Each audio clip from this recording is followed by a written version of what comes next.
So you made the big move to drip irrigation. Smart move. It's now time to schedule your irrigation. Looks like a big deal? Don't worry, it's easy.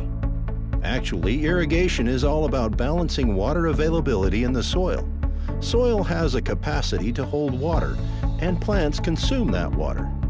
Our job is to give the soil back the water that the plants have consumed. This way your plant never dries out and won't suffer from stress. Okay, so that's clear.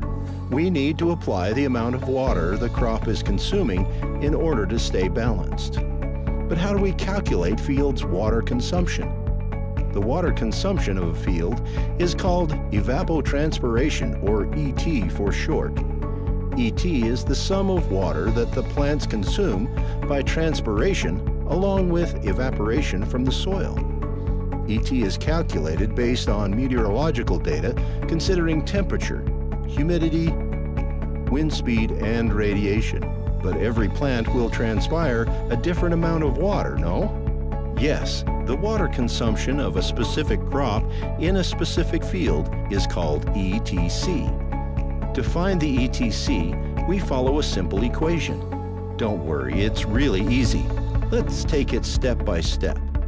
The measured value of ET is called ETO.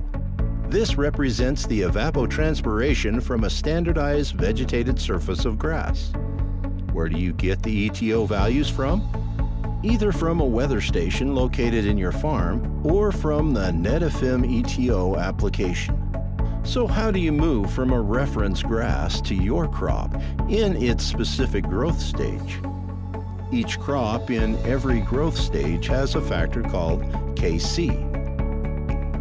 The crop factor represents the properties of the crop. So we simply multiply the ETO by the crop factor. How do you find out a crop's Kc? Simple. Just do a quick internet search, consult the crop literature, or ask an irrigation specialist.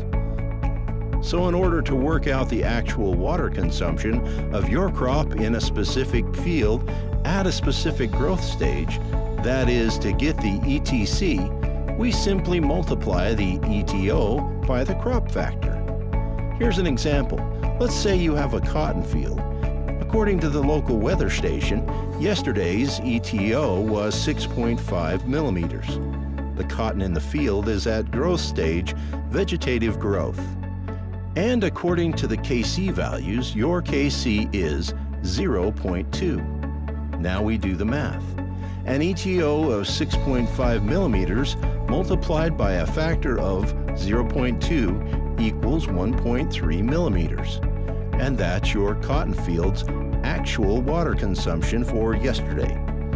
This means your field needs 1.3 millimeters or 13 cubic meters per hectare for its optimal water balance.